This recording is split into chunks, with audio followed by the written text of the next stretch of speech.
अगर अगर नहीं पढ़ा है तो पढ़ेंगे भी सिर्फ लिपिड्स, ठीक है। तो अगर कोई कमी कोताही रह गई तो वहां से भी आपको पता चल जाएगा लिपिड्स के बारे में, क्योंकि केमिस्ट्री में इतना ज्यादा डिटेल में नहीं है जितना बायो के अंदर डिटेल में लिखा हुआ ये लिपिड्स का टॉपिक। तो कल हमने इसका इंट्रोडक्शन कर लिया था कि लिपिड्स जो हैं हेट्रोजीनियस क्लास होते हैं कंपाउंड्स के, जो सोल्यूबल हैं ब्लोर्स रिएजेंट के अंदर, जो मिक्सचर है डाइथल ईथर का और इथल अल्कोहल का 2:1 में। और ब्लोर्स ने लिपिड्स को क्लासीफाई किया था सिंपल लिपिड्स के अंदर। बेटा सिंपल लिपिड्स, तो सिंपल लिपिड में ऑयल, फैट और वेक्सेस आ जाती हैं। बेटा जो सिंपल लिपिड्स हैं उनमें ऑयल आता है, फैट आता है और वेक्सेस आ जाती हैं। ऑयल और फैट ट्राई ईस्टर है। बेटा जो ऑयल और फैट है वो ट्राई ईस्टर है ग्लाइसरॉल और फैटी एसिड का। ऑयल और फैट ट्राई ईस्टर, तो इसके अंदर 3 ईस्टर के लिंकेजेस होते हैं of glycerol and fatty acid, इसलिए इसको कहते हैं ट्राई ग्लाइसराइड्स। अच्छा, उसके अंदर जो कार्बोक्सिलिक एसिड होता है जिसको हम कहते हैं फैटी एसिड, अगर वो अनसेचुरेटेड है तो ऑयल बनेगा, अगर सेचुरेटेड है तो फैट बनेगा, मगर उसके अंदर मिक्स भी होता है। बेटा जो मिक्स ग्लाइसराइड्स हैं, मिक्स के अंदर क्या होगा, कार्बोक्सिलिक एसिड जो है वो सेचुरेटेड भी हो सकता है, अनसेचुरेटेड भी हो सकता है कि 2 कार्बोक्सिलिक एसिड जो है वो अनसेचुरेटेड हो, एक सेचुरेटेड हो, या 2 सेचुरेटेड है एक अनसेचुरेटेड, तो उसको हम कहेंगे मिक्स, ठीक है। उसके बाद आता है जो है कॉम्प्लेक्स लिपिड। कॉम्प्लेक्स लिपिड में ग्लाइसरॉल होता है, ग्लाइसरॉल के साथ 2 फैटी एसिड्स होंगे। बेटा ग्लाइसरॉल के साथ 2 फैटी एसिड्स होंगे, सेचुरेटेड या अनसेचुरेटेड, और उसके साथ तीसरा और कोई ग्रुप होता है, जैसे फास्फोरिक एसिड है, फास्फोरिक एसिड का कोई डेरिवेटिव है, प्रोटीन है, ठीक है, अमाइनो एसिड है, तो उसको हम क्या कहेंगे, कॉम्प्लेक्स लिपिड्स। कॉम्प्लेक्स लिपिड में फास्फोलिपिड आ जाता है जिसके अंदर फास्फोरिक एसिड होता है, प्रोटीन लग जाता है, लिपोप्रोटीन बोलते हैं। ग्लाइकोलिपिड, ग्लाइकोलिपिड का मतलब है कार्बोहाइड्रेट्स होगा, मोनोसेक्राइड या डाइसेक्राइड या कोई पॉलीसेक्राइड इसके साथ अटैच होगा, जिसको हम कहते हैं ग्लाइकोलिपिड। ग्लूकोज का मतलब ग्लूकोज होगा उसके साथ, या कार्बोहाइड्रेट्स का कोई भी मॉलिक्यूल लग सकता है उसके साथ, तो वो होगा ग्लाइकोलिपिड। तो बेटा वो कॉम्प्लेक्स लिपिड है। उसके बाद होता है स्टेरॉइड्स, कल हमने कुछ पढ़ा भी था इसके बारे में, ठीक है। बाकी जो रिमेनिंग है, क्योंकि इसके अंदर है थ्योरी है और रिएक्शंस को याद करने के हवाले से कोई जरूरत नहीं है, ठीक है। मगर ऑयल और फैट का दोबारा आपको बता देता हूं, ऑयल और फैट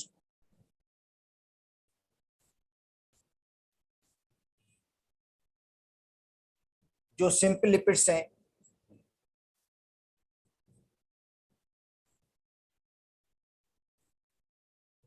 बेटा सिंपल लिपिड में ऑयल, फैट और वेक्सेस आ जाता है।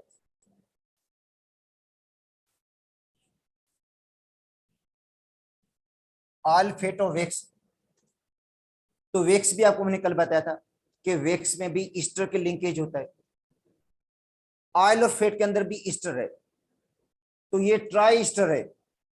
इसके अंदर जो लिंकेज होगा वो ट्राई ईस्टर होगा ऑयल और फैट के अंदर। एक होगा ग्लाइसरॉल,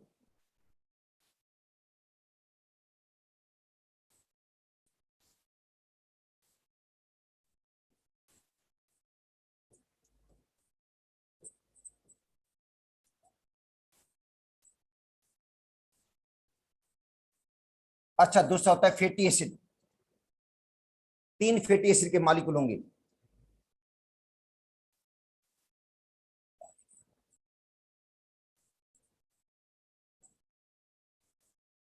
तीनों एक जैसे भी हो सकते हैं, तीनों डिफरेंट भी हो सकते हैं, इनमें 2 सेचुरेटेड एक अनसेचुरेटेड, मतलब मिक्स में भी आ सकते हैं, और इनके दरमियान जो लिंकेज बनेगा वो ईस्टर होगा। बेटा ये देखो ईस्टर लिंकेज बन गया इनके दरमियान,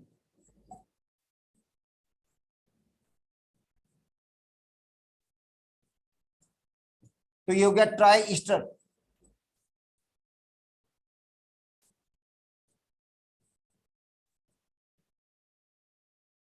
ट्राई ईस्टर किसका? ग्लाइसरोल एंड फैटी एसिड का। ट्राई ग्लाइसराइड्स भी इसको कहते हैं, 3 वाटर मॉलिक्यूल। और जब इसके हाइड्रोलाइसिस करेंगे बेटा, इसी ट्राई ईस्टर की, ट्राई ग्लाइसराइड्स की, ट्राई असाइल ग्लाइसराइड की, ऑयल और फेट की, जब हम हाइड्रोलाइसिस करते हैं, इनके ऊपर एंजाइम एक्ट करता है लिपेज, तो हमें मिलेगा ओरिजिनल फैटी एसिड और ग्लाइसरोल।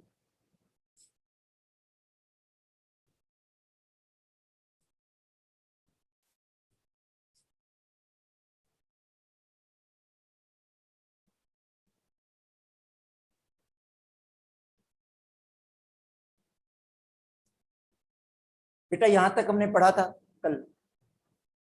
देखो इसके अंदर डबल बॉन्ड्स हैं,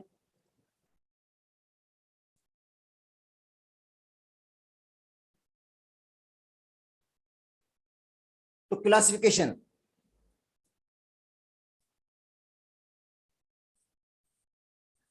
बेटा लिपिड की क्लासिफिकेशन, देखो लिपिड की क्लासिफिकेशन में एक आता है सिंपल लिपिड, ये ईस्टर से अभी आपको मैंने पढ़ाया था। आ fatty acid with glycerol, triester है फैटी एसिड और ग्लाइसरोल का। कॉमन फैट एंड ऑयल, इसकी एग्जांपल क्या है? कॉमन फैट और ऑयल है, सिंपल, इसको सिंपल लिपिड्स बोलते हैं। इसके अलावा वेक्स भी आती है इसके अंदर। बेटा वेक्स का यहाँ पे नहीं लिखा हुआ मगर वेक्स भी इसके अंदर आती है सिंपल लिपिड्स के अंदर। कंपाउंड लिपिड, अच्छा कंपाउंड लिपिड में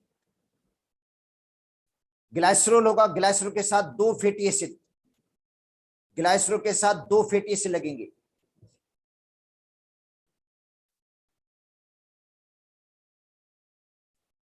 बेटा ग्लाइसरोल है, उसके साथ 2 फैटी एसिड लगेंगे, 3 फैटी एसिड नहीं होगी, 2 होगी, 2 फैटी एसिड और एक कोई और ग्रुप लगेगा। देखो ग्लाइसरोल,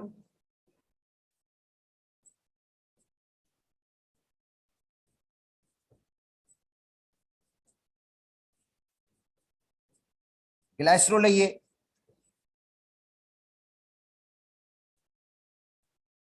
उसके साथ 2 फैटी एसिड लगेंगे,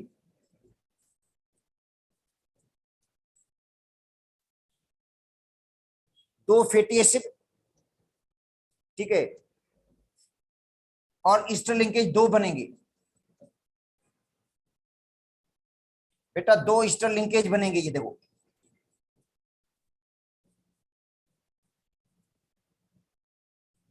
और एक कोई और ग्रुप लग जाएगा। बेटा एक ग्रुप और कोई लगेगा यहां पे,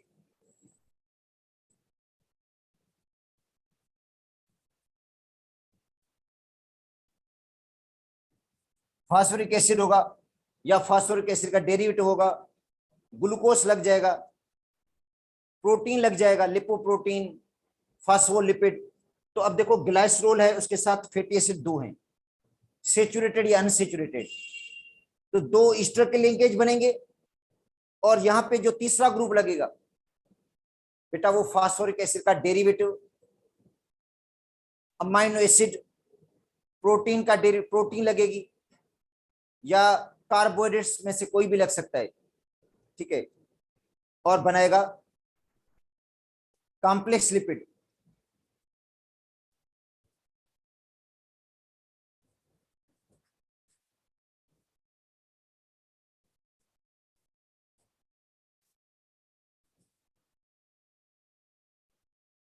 तो कॉम्प्लेक्स लिपिड में क्या कह रही है?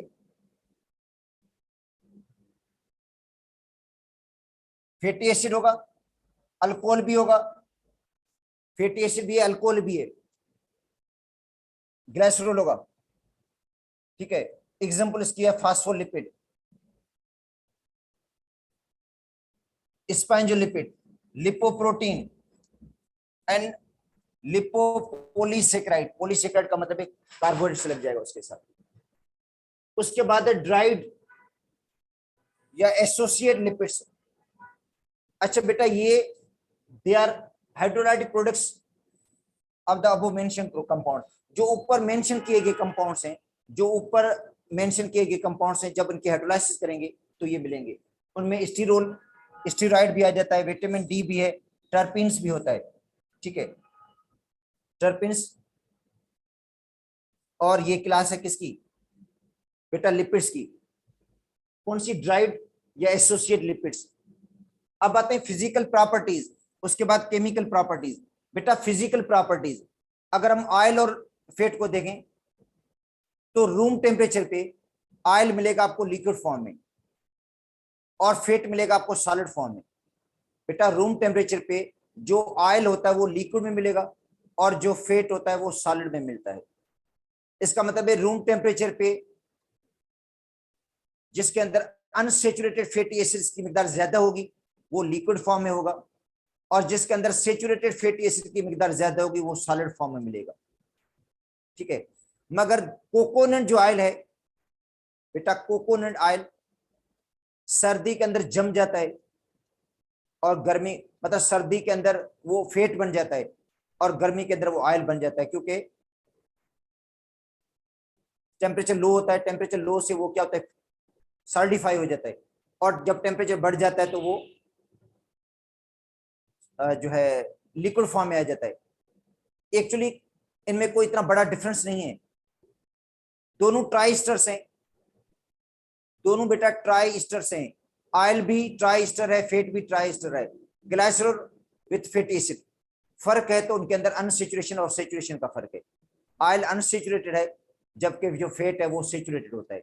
ऑयल और फैट वाटर के अंदर इनसोल्यूबल है, सोल्यूबल है ऑर्गेनिक सॉल्वेंट के अंदर। लिपिड जो है वो वाटर के अंदर इनसोल्यूबल है और सोल्यूबल है ऑर्गेनिक सॉल्वेंट के अंदर, ये सोल्यूबल है। डाइथल ईथर के अंदर सोल्यूबल है, डाइथल ईथर के साथ अगर इथाइल अल्कोहल का मिक्सचर लेंगे उसके अंदर भी सोल्यूबल है, जिसको कहते हैं ग्लोस रीजेंट, या जो ऑर्गेनिक दूसरे जो सॉल्वेंट है उनके अंदर ये सोल्यूबल है ऑर्गेनिक सॉल्वेंट के अंदर। अच्छा, non conductor heat and electricity में हीट और इलेक्ट्रिसिटी भी नहीं पास होती, ये समझे इंसुलेटर का काम भी करते हैं, ठीक है। और ऑयल और फैट जो है वो इमल्सिफाई हो जाते हैं वाटर के साथ। इमल्सिफिकेशन का मतलब है mixture of the liquids, emulsion का मतलब होता है मिक्सचर ऑफ द लिक्विड्स। तो जो सोप होता है वो इमल्सिफाइंग एजेंट है, ठीक है, क्योंकि सोप जो है उससे ऑयल और फैट रिमूव हो जाता है या पानी के साथ मिक्स हो जाता है। तो ऑयल एंड फैट लिक्विड में मिलेंगे, और दूसरा क्या होगा, नॉन क्रिस्टलाइन सॉलिड भी है, लिक्विड में भी है, क्रिस्टलाइन सॉलिड नहीं है, नॉन क्रिस्टलाइन सॉलिड है रूम टेम्परेचर पे। लिक्विड में मिलेंगे और सॉलिड में भी मिलते हैं, नॉन क्रिस्टलाइन सॉलिड। अगर ये प्योर फॉर्म में है तो कलरलेस होंगे, प्योर फॉर्म के अंदर कलरलेस, ऑर्डरलेस और टेस्टलेस। प्योर फॉर्म के अंदर कलरलेस, ऑर्डरलेस और टेस्टलेस हैं। इनसोल्युबल इन वाटर, जबकि readily soluble in organic solvent. Organic solvent कौन सा, diethyl ether, acetone, carbon tetrachloride, carbon disulphide. बेटा ईथर के अंदर, एसीटोन के अंदर, कार्बन टेट्राक्लोराइड के अंदर, कार्बन डाइसल्फाइड के अंदर ये सोल्युबल है, ऑर्गेनिक सॉल्वेंट के अंदर ये सोल्युबल है, नॉन पोलर सॉल्वेंट के अंदर। They readily form from emulsion. Emulsion का मतलब होता है mixture of the liquids. Oil और पानी जो होता है ना, उनके मिक्सचर को कहते हैं emulsion. When agitated with water in the presence of soap, soap की मौजूदगी में, या इमल्सिफाइंग एजेंट जो उनको इमल्सिफाई करेगा, जो उनको मिक्स कर देगा।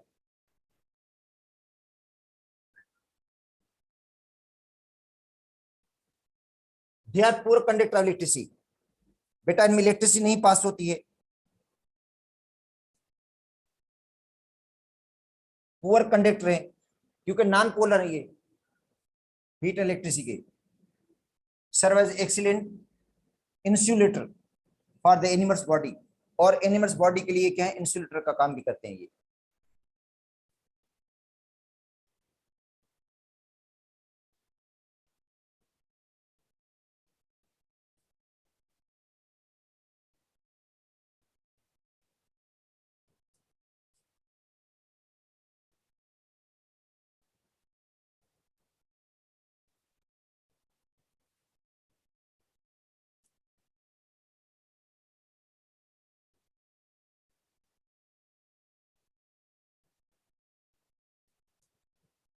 अब आते हैं केमिकल प्रॉपर्टीज। अच्छा बेटा, केमिकल प्रॉपर्टीज में इनकी हाइड्रोलाइसिस पढ़कर आए थे कि जब लिपिड्स की ऑयल और फैट के हम हाइड्रोलाइसिस करते हैं, एंजाइम होता है लिपेज, तो ओरिजिनल फैटी एसिड और ग्लाइसरॉल मिलेगा। बेटा देखो, ऑयल और फैट की जब हम हाइड्रोलाइसिस करते हैं और एंजाइम उसके लिए होता है लिपेज, लिपेज एंजाइम है, जब उनकी हाइड्रोलाइसिस करता है तो एक मिलेगा फैटी एसिड और दूसरा मिलेगा ग्लाइसरॉल। ठीक है, तो पहले हाइड्रोलाइसिस।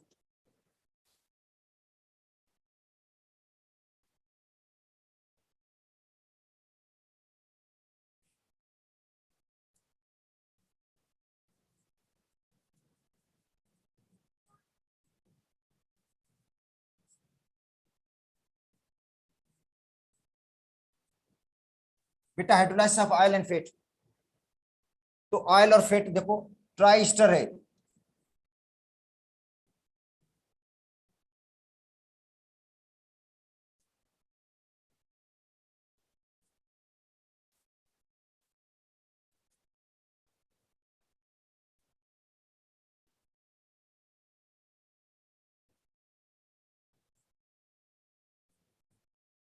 Try Easter.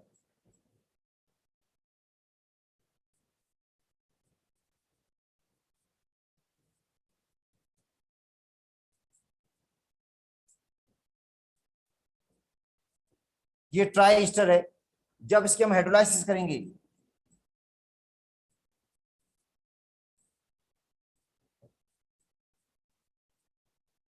और लिपेज एंजाइम है जो इसकी हाइड्रोलाइसिस करेगा, हाइड्रोलाइसिस से हमें मिलेगा ग्लाइसरॉल,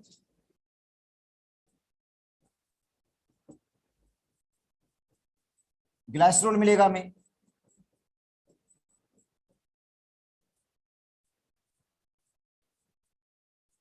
और दूसरा मिलेगा फैटी एसिड। बेटा ग्लाइसरॉल और फैटी एसिड, तीन फैटी एसिड के मॉलिक्यूल मिल जाएंगे। एक मिलेगा ग्लाइसरॉल और तीन फैटी एसिड्स मिलेंगे।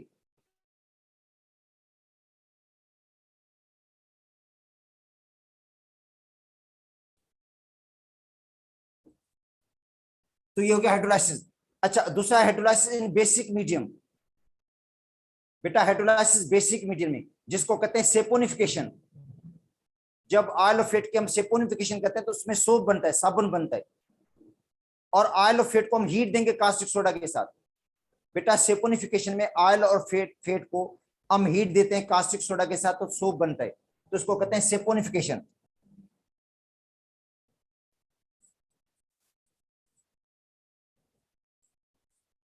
Saponification of oil and fat.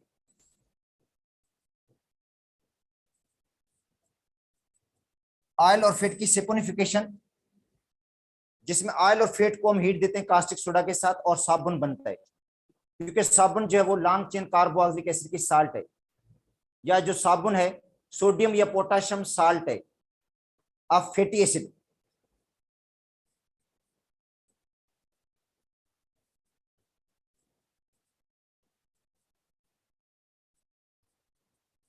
तो ये फार्मूला है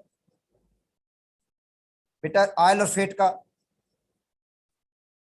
ऑयल और फैट का देखो ये फार्मूला है, ट्राइग्लाइसराइड्स, ट्राइग्लाइसराइड, इसको हीट दे रहे हैं पोटाशियम हाइड्रोक्साइड के साथ। बेटा पोटाशियम हाइड्रोक्साइड के साथ हीट दे रहे हैं इसको, तो मिलेगा ग्लाइसरोल, ग्लाइसरोल मिलेगा।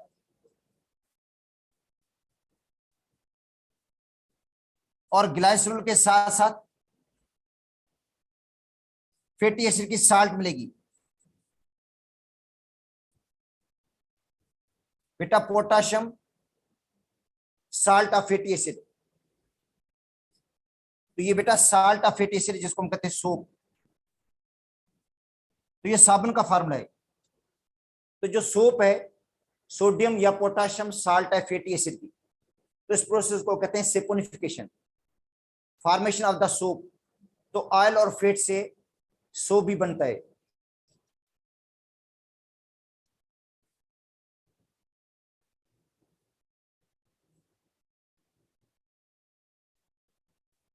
तो देखो triglycerides are easily hydrolysis by enzyme lipase. Triglyceride है, इनकी हाइड्रोलाइसिस हो रही है, और एंजाइम कौन सा है? लिपेज। और कन्वर्ट किस में हो रहा है ये? फैटी एसिड के अंदर। अच्छा, दूसरा ग्लाइसरोल, बेटा ये ग्लाइसरोल मिल गया, दूसरा फैटी एसिड। उसके बाद है सेपोनिफिकेशन, हाइड्रोलाइसिस ऑफ फैट और ऑयल विथ अल्कली, अल्कली के साथ सोडियम हाइड्रोक्साइड या पोटेशियम हाइड्रोक्साइड के साथ, तो बनेगा सोप। और सोप क्या है? साल्ट है फैटी एसिड की, एंड ग्लाइसरोल। अब देखो ये ट्राइग्लाइसराइड है, NaOH के साथ इसको हीट दी तो ग्लाइसरोल बन गया, दूसरा बन गया सोप।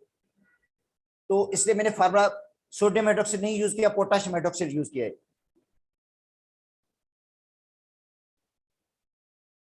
अच्छा, उसके बाद है hardening of the oil and fat. बेटा ऑयल और फैट की हार्डनिंग, तो ऑयल अनसेचुरेटेड है। बेटा जो ऑयल है वो अनसेचुरेटेड है, जिसके अंदर डबल बॉन्ड्स हैं। जब इसके आप हाइड्रोजनेशन करेंगे, उसमें हाइड्रोजन ऐड करेंगे, तो वो सॉलिड में तब्दील हो जाएगा, उसकी हार्डनिंग हो जाएगी। हार्डनिंग का मतलब है ऑयल और फैट को ऑयल को कन्वर्ट करना किसके अंदर? फैट के अंदर। ऑयल को कन्वर्ट किसके अंदर करना है? फैट के अंदर कन्वर्ट करना है, सॉलिड में कन्वर्ट करना है, अनसेचुरेटेड को सेचुरेटेड में तब्दील करना है। तो बेटा हार्डनिंग का मतलब ही यही है। हार्डनिंग का मतलब है ऑयल की आप हाइड्रोजनेशन करेंगे, ऑयल के अंदर डबल बॉन्ड्स हैं, ऑयल अनसेचुरेटेड है, तो वो डबल बॉन्ड ब्रेक हो जाएंगे और वो सेचुरेटेड में तब्दील हो जाएगा। वेजिटेबल ऑयल को वेजिटेबल घी में तब्दील करना। बेटा जो वेजिटेबल ऑयल है उसको वेजिटेबल घी में तब्दील करना है, हाइड्रोजनेशन करनी है।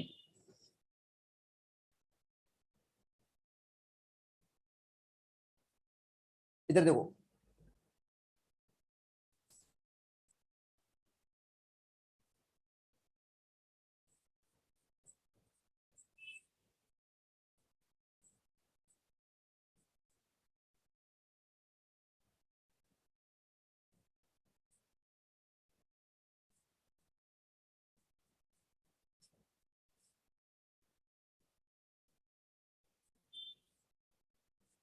अच्छा देखो बेटा, इसके अंदर कार्बन जो ले रहे हैं हम 17 कार्बन है या 18 कार्बन आप ले लो, अनसेचुरेटेड।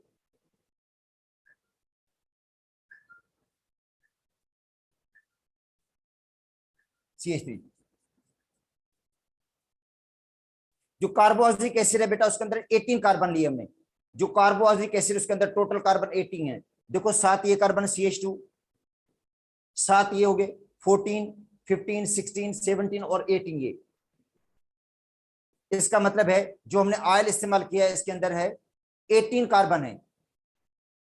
जो अनसेचुरेटेड फैटी एसिड उसके अंदर 18 कार्बन है, और इनके दरमियान देखो डबल बॉन्ड भी है।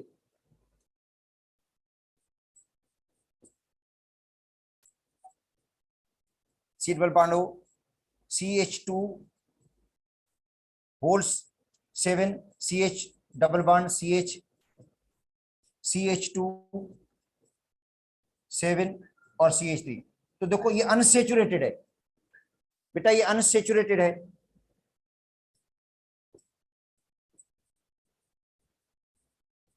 CH2 whole 7, CH double bond CH2 whole 7 CH3। ठीक है, तो इसके अंदर जो हम फैटी एसिड इस्तेमाल कर रहे हैं वो ये वाला है CH3। अच्छा उसके बाद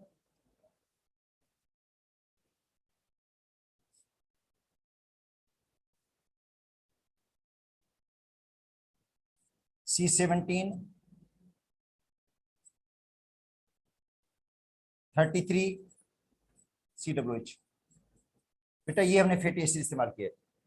17 कार्बन, ये 18वां कार्बन हो गया। 17 कार्बन को 2 से मल्टीप्लाई करेंगे तो 34, एक ऐड करेंगे 35, मगर इसके अंदर हाइड्रोजन कम हो गई।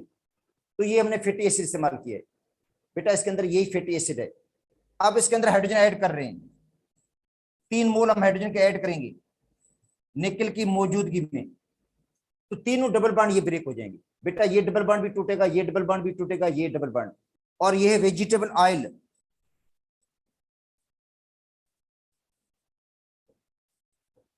वेजिटेबल ऑयल है और ये कन्वर्ट होगा वेजिटेबल घी के अंदर। देखो वेजिटेबल घी बन जाएगा।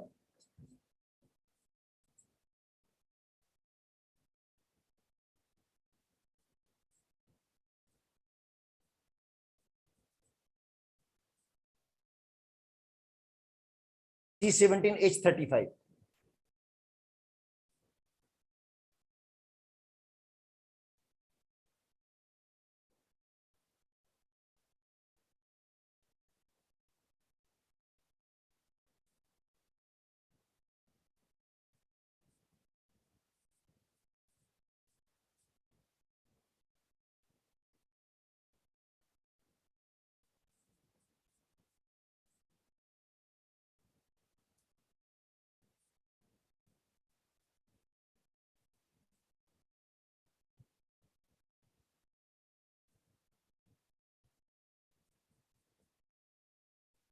तो बेटा CH2 16 कर दूंगा इधर में,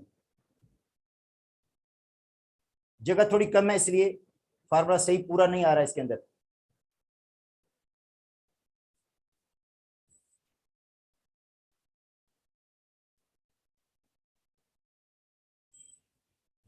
इसको मिटाकर मैं यहाँ पे लिख देता हूँ क्योंकि जगह कम है, ये आएगा नहीं इधर फार्मूला।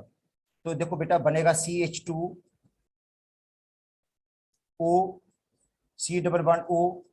अब देखो कार्बन कितने इसके, 1 7, ये 8 हो गए, 9 10, 10 और ये 7 कितने हो गए बेटा, 17 कार्बन है। तो इसको मैं इस तरह लिख सकूंगा CH2 होल 16 CH3। CH2 बेटा 16 हो जाएंगे क्योंकि 7 ये है, 7 ये 14, इसके अंदर भी हाइड्रोजन ऐड हो जाएगी, इसके अंदर भी हाइड्रोजन ऐड हो, ये भी CH2 बन जाएगा। देखो CH2 7 ये है, CH2 होल 7 ये है, तो ये हो गया 14, इसमें हाइड्रोजन ऐड होगी, ये भी CH2 बनेगा, इसके अंदर भी हाइड्रोजन ऐड होगी, ये भी CH2 बनेगा, तो CH2 16 बन जाएगा, उसके बाद CH3, तो ये बन गया सेचुरेटेड। उसके बाद देखो CHO, C double bond O, इसके अंदर भी हाइड्रोजन ऐड होगी, एक हाइड्रोजन इसके साथ ऐड होगी, एक इसके साथ, ये भी CH2 बनेगा, ये भी CH2। CH2 7 ये हैं, 7 ये हैं, 14 और 2 ये बन जाएंगे 16, तो बेटा 16 आ जाएगा यहाँ पे CH3। अब इसके अंदर हाइड्रोजन ऐड करेंगे, एक हाइड्रोजन इधर लगेगी, एक इधर लगेगी, ये भी CH2 बनेगा, ये भी CH2, तो 2 CH2 ये बन गए, 7 CH2 ये हैं, 7 ये हैं बेटा, 14 और 2 16।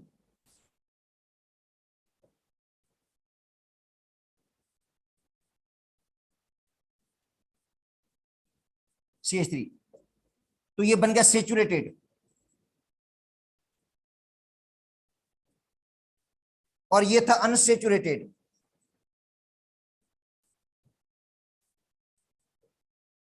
तो इस अमल को कहते हैं hardening of the oil fat. बेटा ऑयल ऑफ फेट क्या हो गया, हार्ड हो गया, माना वेजिटेबल ऑयल जो था वेजिटेबल घी में तब्दील हो गया।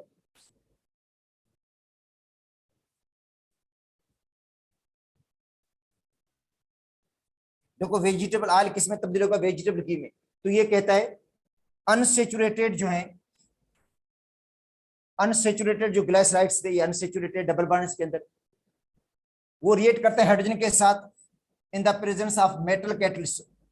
कौन सा मेटल कैटलिस्ट यूज करते हैं, निकल, प्लाटिनियम या पैलेडियम। बेटा निकल भी यूज कर सकते हैं, प्लाटिनियम भी या पैलेडियम भी। तो ये तब्दील होगा सेचुरेटेड ग्लाइसराइड्स के अंदर, डबल बॉन्ड ब्रेक हो जाएंगे, सेचुरेटेड बन जाएगा। और इस कन्वर्जन में जो लिक्विड ग्लाइसराइड होगा वो किस में तब्दील हो जाएगा, सेमी सॉलिड के अंदर। बेटा जो लिक्विड होगा किस में तब्दील हो जाएगा, सेमी सॉलिड के अंदर तब्दील हो गया।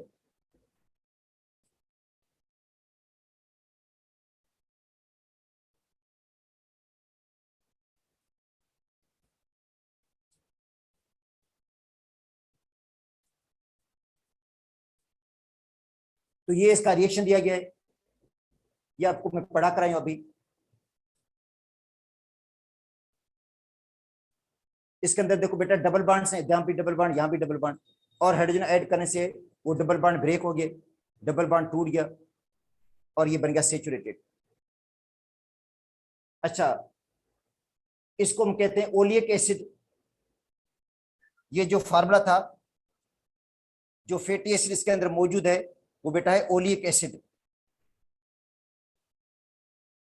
C17H33COOH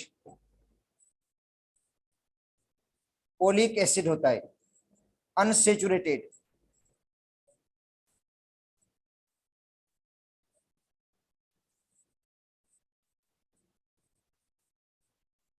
अनसेचुरेटेड फैटी एसिड है जिसके अंदर डबल बॉन्ड्स है बेटा।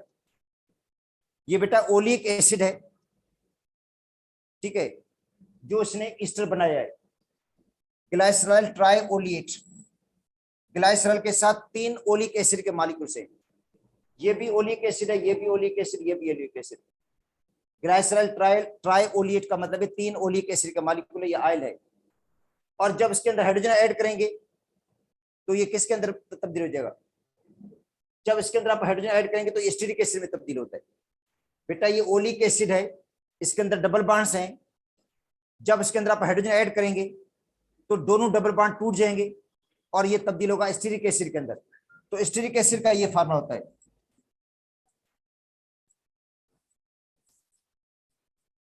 C17H35COOH। बेटा इसके अंदर डबल बॉन्ड से वो टूट जाएंगे, हाइड्रोजन ऐड हो जाएगी, इसके अंदर भी हाइड्रोजन ऐड होगी, इसके अंदर भी, और बनेगा एस्टेरिक एसिड। क्या बनेगा? एस्टेरिक एसिड का फार्मूला C17H35COOH, ठीक है। तो इसके अंदर तीनों स्टीरेट मॉलिक्यूल्स हैं, ये भी स्टीरिक एसिड है, ये भी स्टीरिक एसिड है, ये भी स्टीरिक एसिड, इसलिए इसको कहते हैं ग्लाइसरॉल ट्राई स्टीरेट। बेटा ये था ओलिएट, ओलिएट अनसेचुरेटेड है और स्टीरेट सेचुरेटेड है। देखो ये ओलिएट था, डबल बॉन्ड वो टूट गए और ये तब्दील हो गया किसके अंदर? स्टीरिक एसिड के अंदर। ये भी स्टीरिक एसिड है, ये भी स्टीरिक एसिड, ये भी स्टीरिक एसिड, ठीक है। तो बन जाएगा ग्लाइसरॉल ट्राई स्टीरेट, ये फेट है।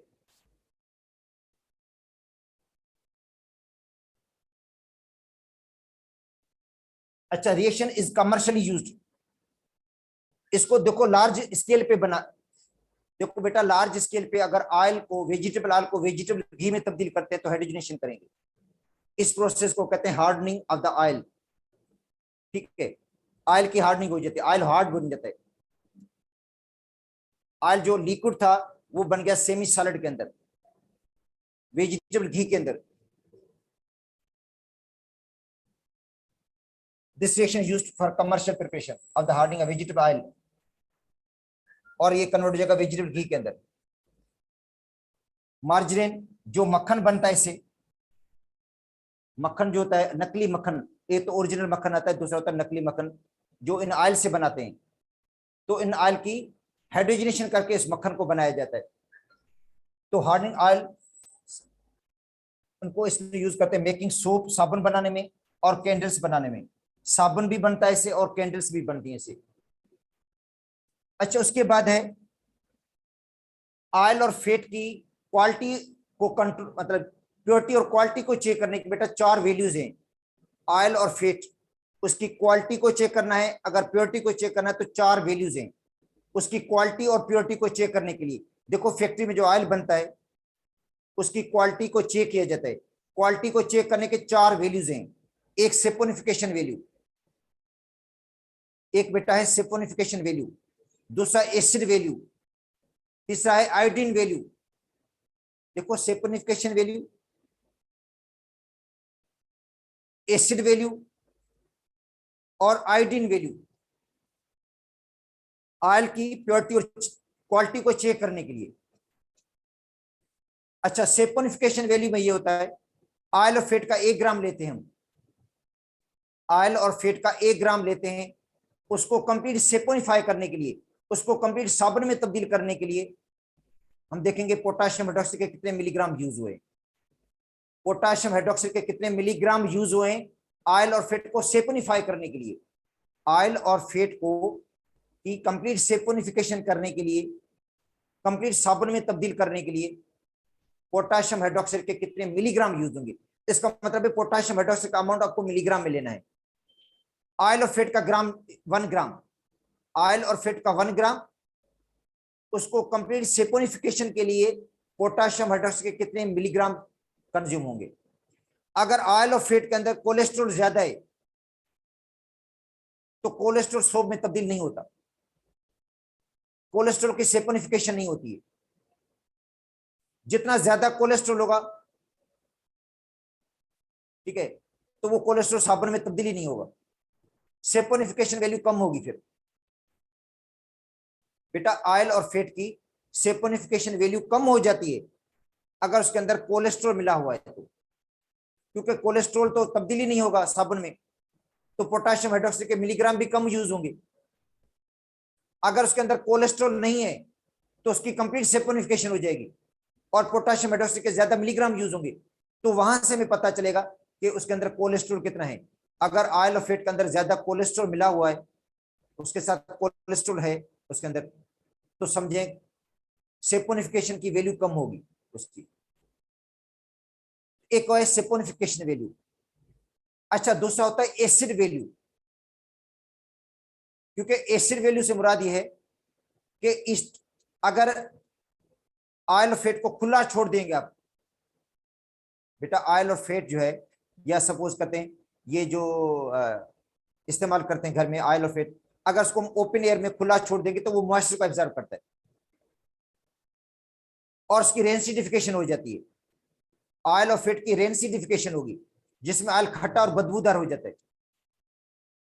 देखो, ऑयल और फेट को अगर आप खुला छोड़ देंगे, ओपन एयर में रखेंगे, मॉइस्ट एयर में रखेंगे, तो वो मॉइस्चर को एब्जॉर्ब करता है और उसकी हाइड्रोलाइसिस हो जाती है। हाइड्रोलाइसिस से ओरिजिनल फैटी एसिड बनता है, हाइड्रोलाइसिस से ओरिजिनल फैटी एसिड बनेगा,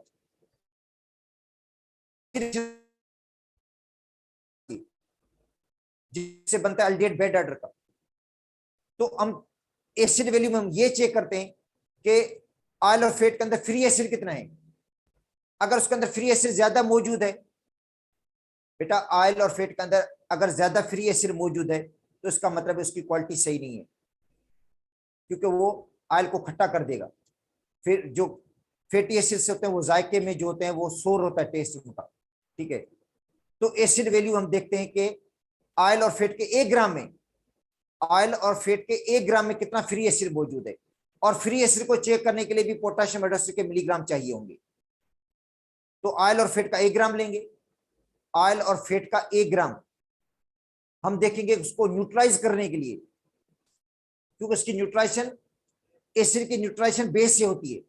बेटा जो एसिड है उसकी न्यूट्रलाइजेशन बेस से होती है। तो ऑयल और फेट का 1 ग्राम लेंगे और उसकी न्यूट्रलाइजेशन के लिए पोटाशियम हाइड्रोक्साइड के कितने मिलीग्राम चाहिए। अगर पोटाशियम हाइड्रोक्साइड के ज्यादा मिलीग्राम चाहिए तो इसका मतलब फ्री एसिड ज्यादा मौजूद है इसके अंदर, जो समझे ऑयल के खराब होने की निशानी है। अच्छा, तीसरा है iodine value. Iodine value oil के लिए होती है। आयोडीन वैल्यू अनसेचुरेशन को चेक करती है। बेटा जो आयोडीन वैल्यू है वो अनसेचुरेशन के लिए है। ऑयल के अंदर जितनी ज्यादा अनसेचुरेशन होगी, ऑयल जितना ज्यादा अनसेचुरेटेड होगा वो आयोडीन को एब्जॉर्ब करेगा।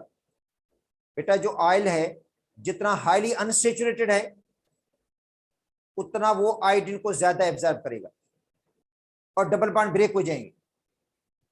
तो हम देखेंगे 100 ग्राम ऑयल, बेटा ऑयल के यहां पे ऑयल का 100 ग्राम लेंगे, 1 ग्राम नहीं, 100 ग्राम। 100 ग्राम ऑयल जो था वो कितनी आयोडीन को एब्जॉर्ब करता है। 100 ग्राम ऑयल के कितने आयोडीन को एब्जॉर्ब करते हैं, वहां से पता चलेगा आयोडीन वैल्यू को। अगर 100 ग्राम ऑयल के आयोडीन को ज्यादा एब्जॉर्ब कर रहे हैं तो इसका मतलब है आयोडीन वैल्यू ज्यादा है, अनसेचुरेशन ज्यादा है। तो ऑयल की अनसेचुरेशन चेक करने के लिए आयोडीन वैल्यू होती है, ठीक है। और दूसरा होती है सेपोनिफिकेशन वैल्यू, जिससे पता चलता है कि ऑयल और फैट कितना साबुन में तब्दील हो रहा है। कितना सोप में तब्दील हो रहा है, और तीसरा होता है इसकी एसिड वैल्यू। तो बेटा तीन वैल्यूज हैं क्वालिटी और प्योरिटी को चेक करने के लिए, एसिड की क्वालिटी और प्योरिटी को चेक करने के लिए तीन वैल्यूज हैं, एसिड वैल्यू, ठीक है, सेपनिफिकेशन वैल्यू और आयोडीन वैल्यू, जिससे हमें पता चलता है इसकी क्वालिटी और प्योरिटी का। तो पहले आते हैं, देखो सेपनिफिकेशन नंबर।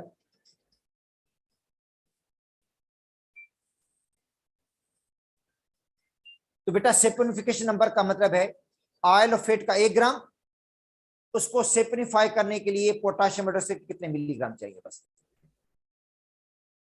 ये ऑयल, मतलब दो चीजें याद कर लो, ऑयल ऑफ फेट का कितने अमाउंट लेना है, और उसका जो सेपनिफाई करने के लिए पोटाशियम हाइड्रोक्साइड का अमाउंट किसके अंदर लेना है, वो लेना है मिलीग्राम के अंदर।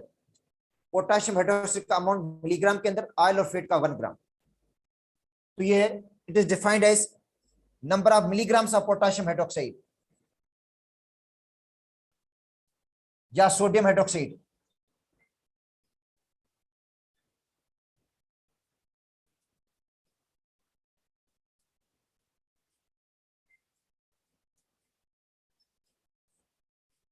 या सोडियम हाइड्रोक्साइड, क्योंकि बेस रिक्वायर्ड होती है, पोटाशियम हाइड्रोक्साइड या सोडियम हाइड्रोक्साइड बेटा बेस है, मगर अमाउंट देखो इसका, ये नोट कर दो, मिलीग्राम रिक्वायर्ड टू सेपनिफाई, उसको साबुन में तब्दील करने के लिए 1 gram of oil and fat. तो ऑयल और फेट का कितना लिया हमने, 1 ग्राम, ऑयल और फेट का 1 ग्राम, उसको सेपनिफाई करने के लिए पोटाशियम हाइड्रोक्साइड कितने मिलीग्राम चाहिए। अब ये एग्जाम्पल भी देता है, मगर यहां पे ग्लाइसरल ट्राई पाल्मिटेट, बेटा ग्लाइसरल ट्राई पाल्मिटेट पाल्मिटिक एसिड से बनता है, इसका फॉर्मूला ये होता है, अगर आप मॉलिक्यूलर मास निकालना चाहते हैं इसका। तो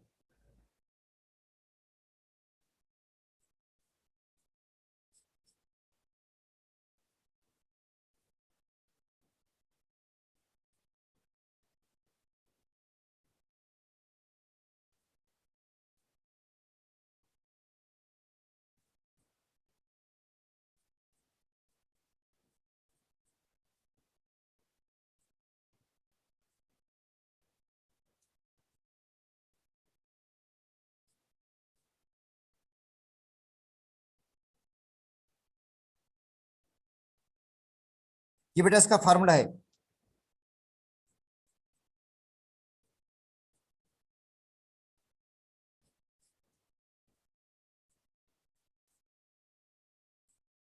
ठीक है, इसका किसका, ग्लाइसरल ट्राई पाल्मिटेट पाल्मिटिक एसिड से बनता है ये, ग्लाइसरॉल और पाल्मिटिक एसिड।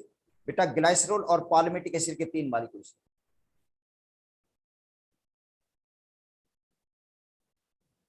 ग्लाइसरॉल और पाल्मिटिक एसिड के 3 मॉलिक्यूल्स।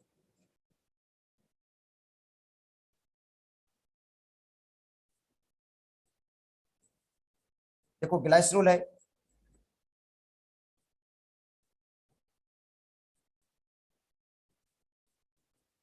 और 3 पाल्मिटिक एसिड के मॉलिक्यूल्स हैं, जिसका फार्मूला है C15H31 CWH।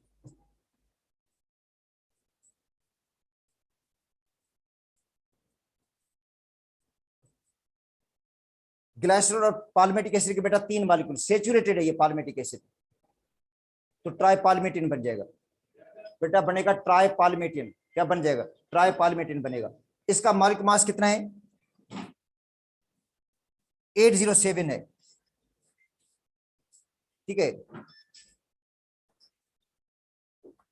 इसका जो मॉलिक्यूलर मास है 807 है, और उसको सेपोनिफाई करने के लिए, उसको सेपोनिफाई करने के लिए पोटाशियम हाइड्रोक्साइड कितने मिलीग्राम यूज होंगे, ये अमाउंट। मगर ये प्रॉब्लम याद करने की जरूरत नहीं है वैसे, क्योंकि ये पाल्मिटिक एसिड के लिए वैल्यू होगी, एसिटिक एसिड के लिए दूसरी वैल्यू होगी, और एसिड के लिए तीसरी वैल्यू होगी। ये सिर्फ पाल्मिटिक एसिड है, क्योंकि जिसका मॉलिक्यूलर मास कितना है 807 है। तो 807 ग्राम अगर पाल्मिटिक एसिड का लेंगे, ट्राइपाल्मेटिन का लेंगे, तो उसको सेपोनिफाई करने के लिए ये पोटाशियम हाइड्रोक्साइड की वैल्यू चाहिए मिलीग्राम में। तो 1 ग्राम के लिए कितनी चाहिए होगी, 1 ग्राम के लिए चाहिए 208 मिलीग्राम, 1 ग्राम के लिए 208 मिलीग्राम की जरूरत पड़ेगी। मगर ये प्रॉब्लम को हल करने की जरूरत नहीं है। सिर्फ ये वैल्यू याद कर लो कि सैपोनिफिकेशन है क्या। सैपोनिफिकेशन का मतलब है 1 ग्राम ऑयल और फैट को कंप्लीट सैपोनिफाई करने के लिए पोटाशियम हाइड्रोक्साइड या सोडियम हाइड्रोक्साइड कितने मिलीग्राम चाहिए। ठीक है, अगर उसके अंदर वो मिक्सचर होगा, अगर वो ऑयल फैट या ऑयल प्योर नहीं होगा, उसके अंदर कोलेस्ट्रॉल मिला हुआ है, तो साबुन इतना बनेगा नहीं उससे, या उसकी कंप्लीट सैपोनिफिकेशन होगी नहीं। तो सैपोनिफिकेशन वैल्यू से हमें पता चलता है कि उसके अंदर कोलेस्ट्रॉल है या नहीं है।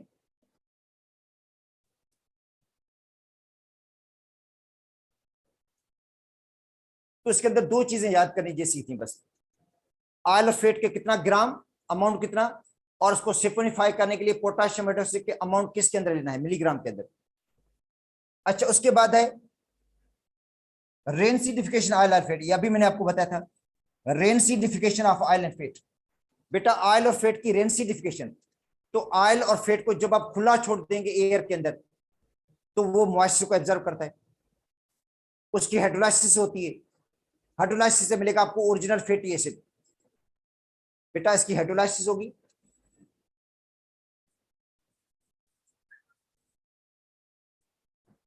एंड ऑक्सीडेशन, ये ध्यान में रखना, ये क्वेश्चन टीचर्स में आया भी है कि रेनसिडिफिकेशन में कौन से प्रोसेस होते हैं। बेटा रेनसिडिफिकेशन में हाइड्रोलाइसिस भी होती है और ऑक्सीडेशन भी। देखो रेनसिडिफिकेशन का मतलब है, रेनसिडिफिकेशन में हाइड्रोलाइसिस भी होगी इसकी और ऑक्सीडेशन भी होती है। हाइड्रोलाइसिस से मिलेगा ओरिजिनल फैटी एसिड, देखो हाइड्रोलाइसिस से मिलेगा ओरिजिनल फैटी एसिड जो जायके में सोर होता है। तो ऑयल अगर खट्टा हो जाता है, अगर ऑयल या जो फैट है अगर खट्टा हो जाता है, तो समझ जाओ उसकी रेनसिडिफिकेशन होगी, उसकी हाइड्रोलाइसिस हो गई है, जिससे ओरिजिनल फैटी एसिड मिला है जो सोर टेस्ट का होता है। और डबल बॉन्ड की ऑक्सीडेशन से अल्डिहाइड बनता है। बेटा डबल बॉन्ड के ऑक्सीडेशन से क्या बनता है, अल्डिहाइड। अल्डिहाइड क्या होता है, बैड ऑर्डर का होता है, बदबूदार भी हो जाता है, बैड स्मेल आती है, ऑफेंस ऑर्डर हो जाता है उसका। तो रेनसिडिफिकेशन में ऑयल खट्टा और बदबूदार हो जाता है। हाइड्रोलाइसिस और ऑक्सीडेशन, हाइड्रोलाइसिस होती है और दूसरा क्या होती है, ऑक्सीडेशन। तो ये दो प्रोसेस होते हैं। ठीक है, तो ऑयल और fat are liable to spoil हो जाता है और ऑर्डरलेस हो जाता है, वो ऑर्डर भी खराब हो जाता है, जिसको कहते हैं रेनसिडिटी, रेनसिडिफिकेशन। तो बेटा रेनसिडिफिकेशन ऑयल खट्टा और बदबूदार। It is mainly caused by the hydrolytic and oxidation. देखो क्या हुई है, मेनली क्या हुआ है इसके अंदर, हाइड्रोलाइसिस और ऑक्सीडेशन। ऊपर मैंने लिख दिया है हाइड्रोलाइसिस और ऑक्सीडेशन। तो ये याद करना जरूरी है कि रेनसिडिफिकेशन में होता क्या है, हाइड्रोलाइसिस और ऑक्सीडेशन। ठीक है, कुछ रिलीज, जिसके जैसे रिलीज क्या होगा, fourth smell of aldehyde, bad smell aldehyde release होगा, एंड फैटी एसिड बनेगा जो खट्टा होगा। देखो हाइड्रोलाइसिस से फैटी एसिड बनेगा और ऑक्सीडेशन से, डबल बॉन्ड के ऑक्सीडेशन से अल्डिहाइड बनेगा। डबल बॉन्ड के ऑक्सीडेशन से क्या बनता है, अल्डिहाइड जो बैड ऑर्डर का होता है। ठीक है, सी एनिमल्स, जो सी एनिमल से ऑयल मिलता है वो ज्यादातर अनसेचुरेटेड होता है। वो क्या होता है, इसमें अनसेचुरेशन ज्यादा होती है और वो जल्दी खराब हो जाता है, उसकी जल्दी रेनसिडिफिकेशन हो जाती है। इसका मतलब है जो सी एनिमल से ऑयल मिलता है वो अनसेचुरेटेड है और उसकी रेनसिडिफिकेशन जल्दी हो जाती है। ठीक है,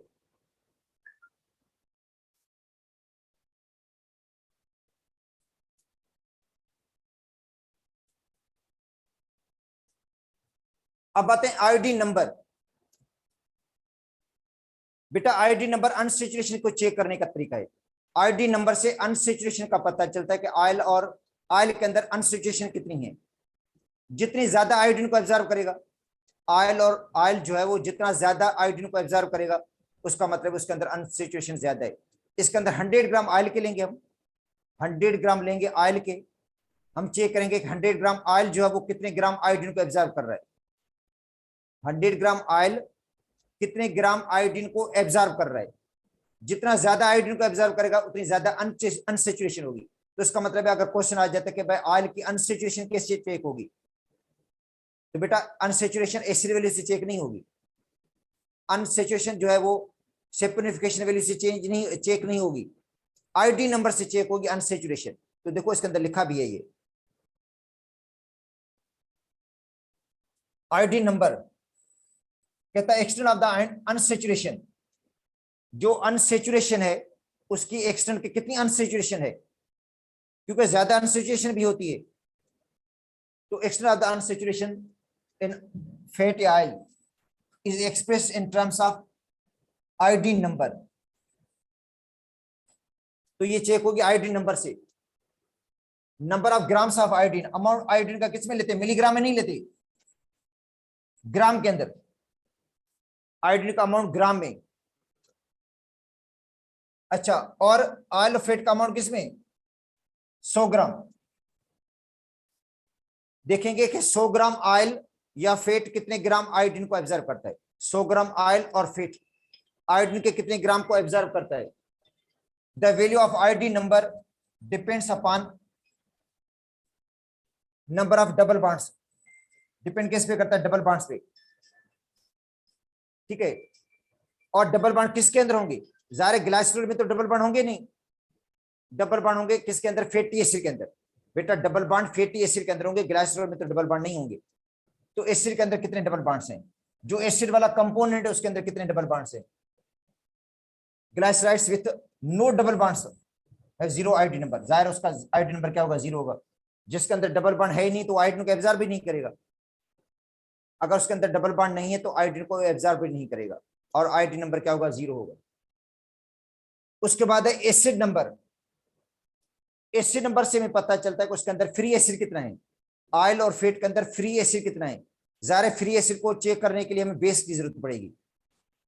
हम देखेंगे 1 ग्राम ऑयल, जो 1 ग्राम ऑयल है, ठीक है, उसके अंदर कितना फ्री एसिड मौजूद है, क्योंकि फ्री एसिड जो मौजूद होगा तो समझिए उसके जायके को चेंज कर देगा, खट्टा कर देगा। फ्री एसिड कार्बोक्सिलिक एसिड है, वो जायके में शोर होता है, टेस्ट में, उसकी चेकिंग की जाती है। तो है एसिड नंबर। एसिड नंबर किसका,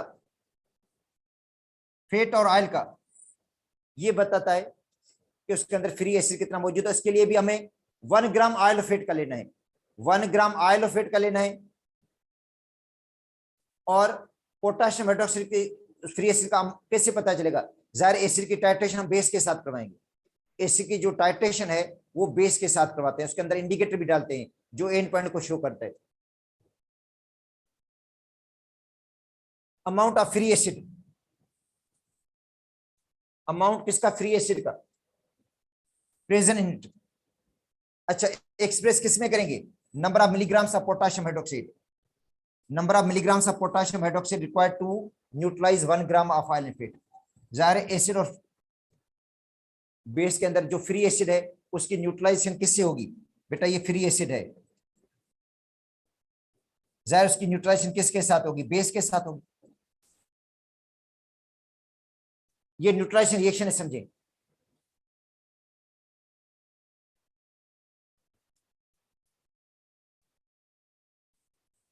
इधर से एच निकलेंगे, इधर से ओ चाइन, बनेगा वाटर और बनेगी साल्ट।